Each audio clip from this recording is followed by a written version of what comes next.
Hey, how you doing? It's Dan McDonald. I'm the Life Regenerator here on YouTube. Thanks for joining me for today's episode one of today's episode of the Life Regenerator Show here at the Raw Living Expo. Yes, we're doing a video marathon, and yes, you know that this is John Kohler. I feel like we make some great videos together. Yeah, dude. Great for synergy. Sure, man. It's great to see you again, John. Yeah, good to see you, Dad. What have you been up to, man? Man, I've been traveling so much. I've been traveling like a crazy fool. I've been like in Hawaii, then I was in Northern California, Las Vegas, yeah. Going back to Hawaii again. Mostly doing gardening stuff? Yeah, I mean, I'm just living my life, man. You know how it is. I got some cheap tickets to Hawaii for $90 round trip, like an airfare mistake. So going a couple times and visiting friends, making videos over there about gardening, showing people what's possible in Hawaii to grow, and just visiting the islands again, enjoying tropical fruit and the nice weather, especially some of you guys still in the, negative degrees weather, Yeah, and we're still enjoying, it's been pretty much 70 in the Bay Area for this whole winter. So it's kind of some unique weather. Little rain, yeah, that sucks, but very little rain, like none. Yeah. Until a couple of days ago. Anyway, so what are you doing over there at your home? Are you still flourishing this throughout the whole winter? Yeah, so like depending on where you guys live, you guys could grow year round, and I hate when people like don't grow year round, because so many gardeners, that grow in the summer season, they leave their plots fallow for the winter, and things totally grow really good in the winter, and actually you have less bug problems because the bugs don't like the cold weather.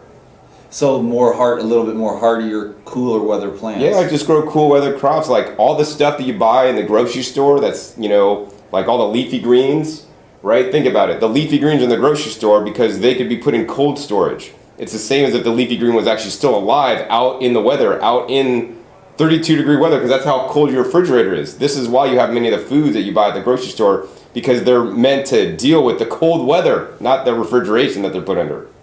John, let me ask you something that just popped into my head. I'm interested in myself. Are you more interested in educating in the growing of the food or the health aspect of the consumption of raw foods? Or is it kind of a toss-up? Or what's your real passion? I mean, my real passion is to just teach people about what I've learned to make a difference in my life. And it includes both those things. Teaching people how to grow their food, and teaching people why to eat homegrown food or fresh fruits and vegetables. I mean, I think these days if I had to pick one or the other, I could just share with my YouTube channels. I mean, my Growing Your Greens YouTube channel has 900 videos now. My OK Raw channel, which I teach about healthy diet, has about 350 videos now. So tell me which one I'm more passionate about nowadays. More likely to make more videos on the gardening is like so much more important, because there's only a certain segment of people that are really into the raw foods diet. But I reach out to just people that want to grow their own food because they're prepping for disaster, because they're thinking we're going to have financial collapse, because they just are sick and tired of eating GMOs, and they want to be able to grow their own stuff and not be dependent on farmers and people that grow food for you, and you don't know what they're spraying on or what they're doing to it, who want to be independent of the system, who want to gain better health. So I mean, all these are great reasons to grow your own food, and I've really really passionate about that these days, because one of the things is if you grow your food right, hopefully you're just not growing it to grow it to have a nice looking garden that you're not going to actually use. You're actually going to grow it and you're going to eat it. You're also going to save money. Yes. So I'm really into growing your food, because if you grow it, you're going to eat it, and you're going to eat more of it. And I've changed so many people's lives by, they could be a standard American, just, they just want to grow some food because it's the hip thing to do or whatever, for maybe more sustainability. Then they grow their food, then they start eating more of their homegrown food, which I'm teaching people how to grow fruits and vegetables. So then now they're eating more fruits and vegetables, and they're growing their food, they're eating fruits and vegetables as a consequence of growing food. And so it's all connected, man. That's very important work. I myself need to learn a lot. I fall on the side of really the regeneration of the human organism, and using food as medicine and as a support for spiritual evolution. Well, let's talk about this, Dan. Check this out. So if you're using food as, a tool, right? Even if you're getting the best food at Whole Foods and you're paying top dollar for it, because that whole paycheck place is going to charge you a bunch of cash. Even if you're buying organic food, in my opinion, you're getting deficient food, man. Because the industrialized food system is not set up to create high quality food. It's set up for one reason and one reason only. It's for the cash, for the money. the farmers, while there are organic standards and they do mean something, basically the organic standard says you cannot spray or use these things, but you can use these things. It doesn't say you have to add 70 plus minerals back to the soil. It doesn't say what you need to do to make it actually to grow healthy plants that have higher levels of nutrients. For example, just by doing some stuff with the soil, adding rock dust and rock powders and creating microbiology in your soil, certain nutrients could have be 50% higher.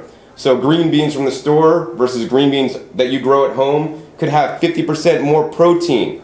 So think about that. If now you have a high quality green bean that has 50% more protein, but also 50% of other nutrients as well, that means overall you could eat less. Plus there's also more phytochemicals and phytonutrients, which I believe are the things that really light us up and help us to heal. So you can have almost like medicinal quality foods that are now going to be even more powerful in your body by growing your own, because farmers, unfortunately, in our industrialized, monetized society are not doing it for you.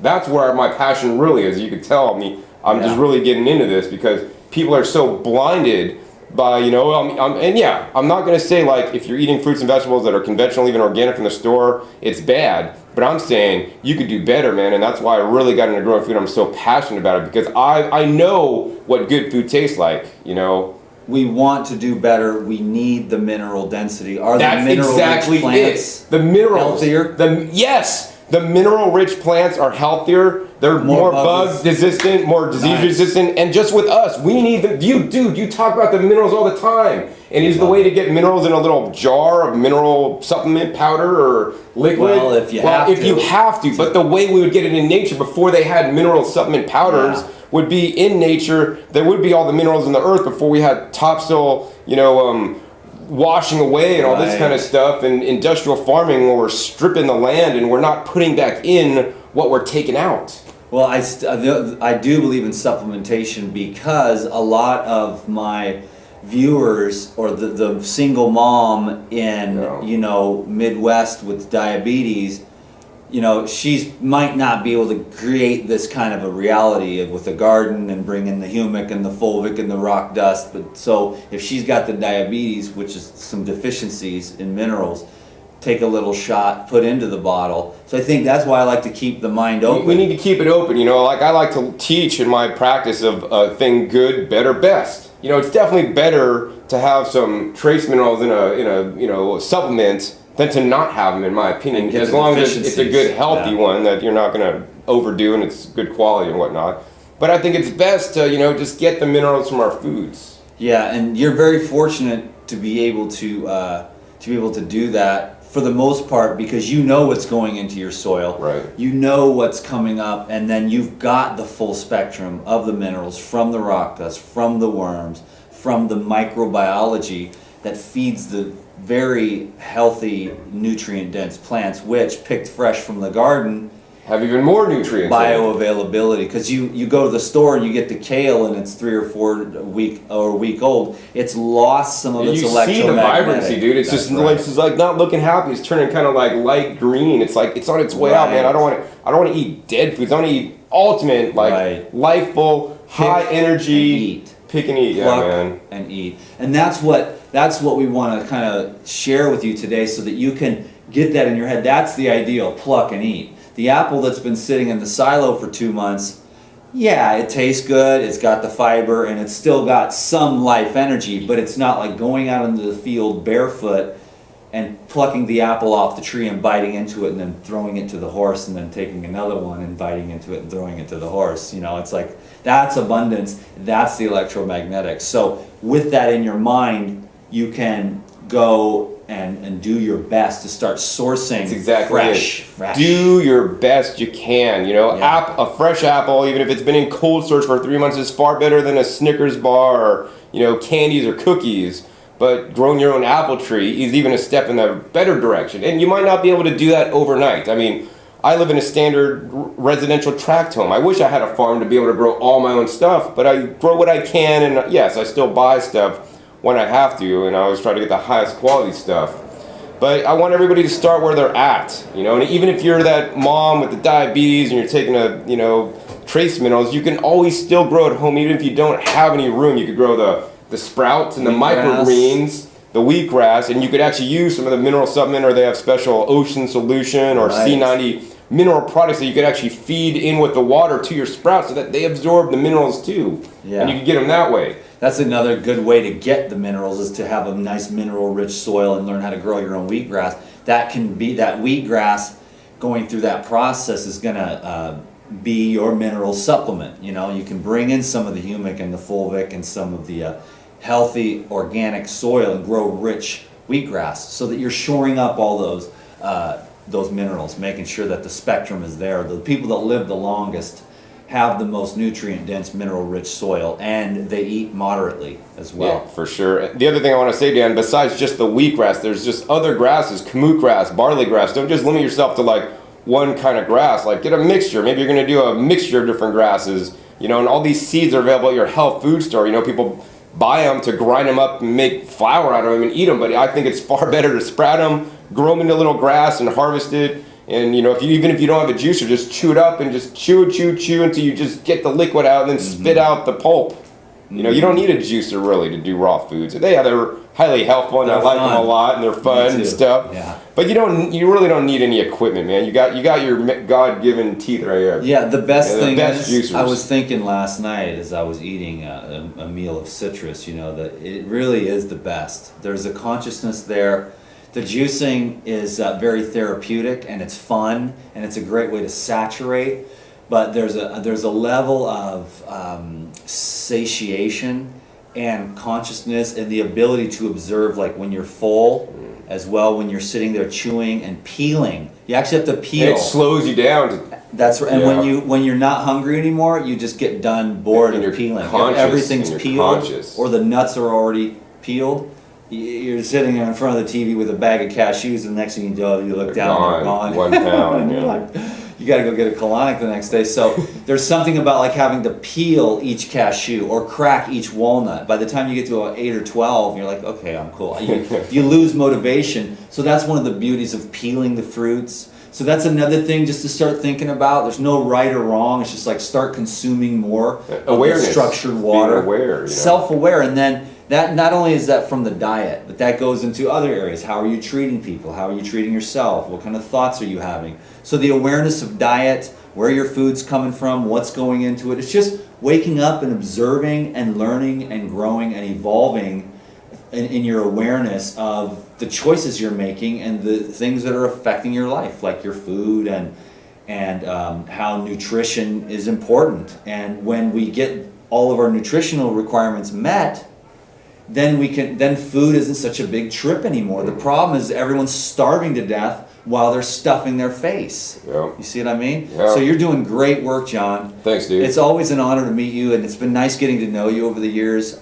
Your energy is very grounded, down to earth, awesome energy, and you are doing some amazing stuff, dude. And I hope to have you at my farm one day to help me to learn about how to grow really good foods. I have a dream in my mind to eat at least 80% of my own food. You can. And have that mineral-rich density at a farm in Ecuador or maybe New Mexico. I'm not sure yet, but anyways, we'll find out where that goes. But I'll call you in and ask you for your help.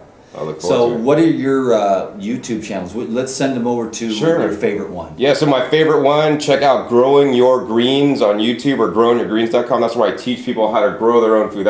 I'm most passionate about that, because even if you're not going to eat all raw, and I don't care if you're all raw or not, I just want you to eat more fruits and vegetables, fresh fruits and vegetables. Yeah. And if you grow them, you're going to eat them. That's where I teach that. If you want to learn more about my diet and lifestyle, it's okraw.com. And my final YouTube channel is where I teach people about the juicers, dehydrators, and blenders, and all the different equipment that allow you to eat more fruits and vegetables. And I compare them and contrast them side by side so that you can choose the best appliance that's going to be able to work for you and do the best for you. So you can include more fruits and vegetables, whether they're blended or juiced, in your diet. Man, that's all very good work. And now I just had this huge revelation as to why we're different in certain ways, but there's one thing that we line up on, and that's just, hey, just eat more fresh fruits and vegetables, and just there's nobody out there, there's no other diet, that's the one area where everybody agrees. Eat more fruits and vegetables. And if you're crazy like me, you'll live off of fruits and vegetables, nuts and seeds. and everything is just, it's real nice. Everything comes,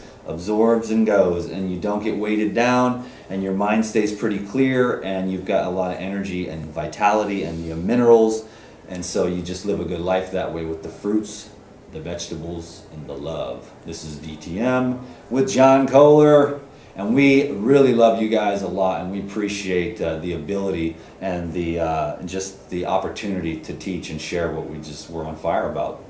Simple things like fruits and vegetables. That's it. Thanks, John. Thanks a lot, Dan. Thank you, everybody. Peace. Great job, bro.